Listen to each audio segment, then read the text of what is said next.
How many games will the Bengals win this season? Now that the 2024 schedule is out, it's time to play the schedule game, which includes win-loss predictions for all 17 matchups.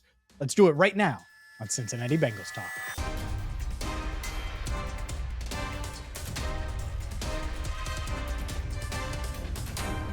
Hi again, everyone, and welcome into CBT. I'm James Rapien of BengalsTalk.com. Hit that subscribe button, ring the bell. Make sure you check out our video with our instant reaction and thoughts to the 2024 Bengals schedule. Also, this week's episode of Enter the Jungle is out now, so check it out every single Tuesday at 8 Eastern right here on Cincinnati Bengals Talk. And shout out to you, 44,000 plus subscribers. We're building, and it's all thanks to you. So make sure you hit that subscribe button if you haven't already, ring the bell, and let's get into our schedule game, which is win-loss predictions for every single game for the Bengals now that the schedule is out. And we'll start with the New England Patriots. I don't know anyone that doesn't think this shouldn't be a win. The Bengals are home week 1, 1 o'clock, New England. First-year head coach, potential rookie quarterback, or Jacoby Brissett. The Bill Belichick era is over. That's fine. Maybe it ends up working out for Javon Baker and Jalen Polk and all these prospects that we talked about during the pre-draft process. But whether it's Drake May, whether it's Jacoby Brissett, doesn't matter to me. I have the Bengals beating the Patriots week 1 and improving to 1-0. And then everyone's talked about the fast start. You got to go to Kansas City. And this is a game that I could totally see the Bengals winning. I could. I have this as a loss. Going on the road to Kansas City. Who knows what they do week 1 against Baltimore, but they have an extra 3 days rest playing on that Thursday night game, an extra 3 days rest. They're at home. And so I think even with the Rashee Rice stuff, and I know there's all these different things, I think the Bengals drop this one. Could they win it? Absolutely. Would it shock me at all if they went to Arrowhead and won by 10, not by 3? No, it would not shock me one bit. But I have this as a loss.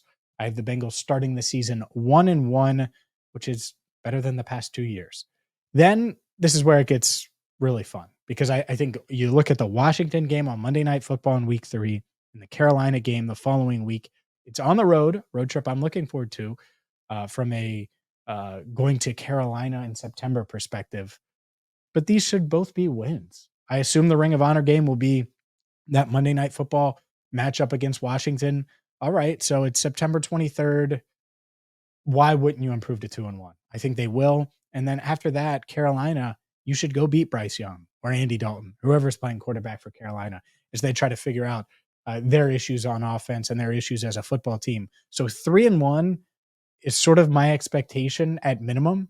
And I do think that there's a chance that they could be 4-0 after the month of September. But I will have them at 3-1 going into that Baltimore matchup, in their first Baltimore matchup, their first divisional matchup of the year. They wait till week 5 to play the AFC North this year. It's at home against Baltimore. I think they handle business against the Ravens to improve to 4-1 on the season. And then they hit the road, MetLife Stadium, the New York Football Giants on Sunday Night Football, whether it's Daniel Jones or Adam Jones. It doesn't matter who's playing, Pac-Man Jones. It doesn't matter who's playing quarterback for the Giants. It's not going to be a guy with the skins on the wall that Joe Burrow has, or Jake Browning for that matter. And there are a few matchups like this on the schedule. The Raiders are another one where you should be able to overwhelm the other team because you just have much better quarterback play. I have the Bengals beating the Giants on Sunday Night Football, improving to 5-1. And so there you go. First 6 weeks, there's your hot start. I think the schedule sets up perfect for them. Where 4-2, 5-1, even 6-0, all 3 can happen. The Kansas City game, the Baltimore game are obviously the 2 really tough ones.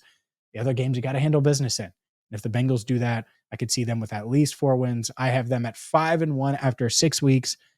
And then they hit a slide. They have to go on the road to Cleveland. They play the Browns on October 20th in week 7. I have this as a loss. And they'll fall to 1-1 in the division, 5-2 on the year. And it's a tough matchup for the Bengals. We've seen that. And I think going on the road to Cleveland, it's going to be close. I don't think it's going to be like the Halloween blowout a few years ago or week 1 last year where it's just getting crushed on the road. But I do think that the Bengals drop this one and fall to 5-2. And then they come home for October 27th or on October 27th, 4-25 against the Eagles. I think that this is a loss as well. And it's a tough one because you look at the Philadelphia Eagles and how they ended last year. but I think they got better. They added some key pieces to that secondary. I think they had the defensive line that you're looking for. They lose Jason Kelsey. I get that. But Jalen Hurts, they've locked up their wide receivers. They locked up their tight end. I think they'll be able to run the ball. And I think that they'll edge out the Bengals, and Cincinnati falls to 5-3 on the year. And then this is the other one, the Marvin Lewis homecoming game. And he's been at Paycor Stadium since being let go or deciding to move on mutually or whatever you want to say. But since he was the Bengals head coach, but he's assistant head coach of the Las Vegas Raiders. They come to town week 9.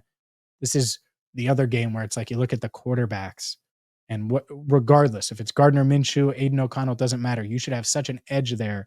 The Bengals should win this game, snap their 2-game losing streak, get to 6-3. You feel good about that. And then it's 2 road games, and on a short week, probably the toughest game of the year, 9 days away from a year anniversary of Joe Burrow suffering his wrist injury. They will have to go back to Baltimore on Thursday Night Football, just 9 days ahead of time, 356 days later to do the same thing. Thursday Night Football against the Ravens, already 1-0 against the Ravens in my prediction.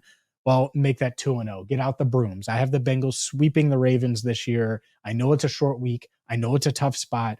The Ravens are really, really good prime time players. The Bengals have struggled in AFC North primetime games. Well, I think they would have beat the Ravens last year when Burrow was healthy. I think they do beat them this year on the road, handle business, and improve to 7-3 on the year. And now we're just 1 game away from the bye at Los Angeles. They play the Chargers, longest road trip of the year, 425 game.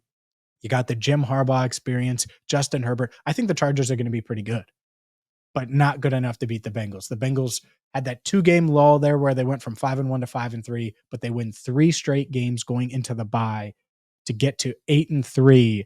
And now we're looking at 6 games left. They're 8-3. They're right in the thick of not just the AFC North, but the AFC playoff race. And they get that bye week. And then they play the Pittsburgh Steelers on December 1st at home. Another game that I think they should, could, and will win. And you get that one, and now you're feeling really darn good about your chances. You're 3-1 in the division. You swept Baltimore. You've dropped 1 to Cleveland, but you have them on the schedule later in this year. I have them going or handling business, against the Steelers before going to Dallas to play the Cowboys. And this one, it's a tough game. They haven't won there in Dallas since 1988. I have it as a loss. I could totally see Mike McCarthy being on the hot seat. I could see the Bengals winning this game. But I think that there's going to be another loss in there somewhere in December. And this is the one where I think it does happen. They fall to 9-4 on the year. And by the way, if you're going to losing to the Eagles, an NFC team, losing to the Cowboys, an NFC team, you take that for sure. And then week 15 at Tennessee, a lot of familiar faces, Chidobe Awuzie, Brian Callahan, Tyler Boyd, all in Nashville. It's a game I think that Joe Burrow outperforms Will Levis. The Bengals get the win, 10-4 on the year. I will say this, I would much rather play the Titans in September than in December because I think they may have some things figured out by then, but I have the Bengals winning that game. So 10-4, 3 games to go, welcoming in Cleveland, short week, Thursday Night Football. You're already 0-1 against Cleveland. Do they fall to 0-2? The answer is no. The Bengals will not get swept by the Browns this year. They will split with the Cleveland Browns this year. I have the Bengals handling business there, getting to 11-4, and this may clinch the division. I think it'll be close, but I think you get to 11-4. You already have the tiebreaker over the Ravens. And so winning this game may very well do that or get them close to clinching the division. I also have them beating the Broncos. They have 10 days, at least 9 days of rest following that Thursday game. Going into that Broncos game, week 17, I think they beat Denver, regardless of Bo Nix, Bo Tricks, Sean Payton. Doesn't matter. I think that the Bengals will win that game, get to 12-4, already have the AFC North in the bag and maybe more going into that final week of the regular season. And so at 12-4, I have the Steelers beating the Bengals in the regular season finale.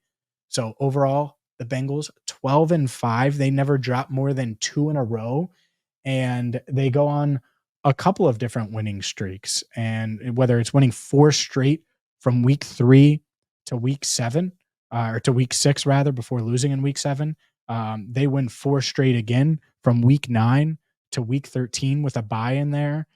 And then after the Dallas game and the Dallas loss on my schedule, they win 3 straight again. So it's ups and downs, but never huge downs where they've dropped a month of games. And I think that's how the Bengals operate. I think that's how Joe Burrow operates. And I think 12-5 is a reasonable expectation for this team. What is your record prediction? What do you think the Bengals are going to do? Leave it in the comments. Make sure you hit that subscribe button, ring the bell. And 12-5, another AFC North championship, third time in 4 years. Maybe a top seed in the AFC, certainly one of the top seeds in the AFC. I think a lot of people would take that. I think the Bengals would take that. You'd probably take that. Maybe you wouldn't. Let me know in the comments. For Andrew Fox-Miller, I'm James Rapien. As always, thank you so much for watching Cincinnati Bengals Talk.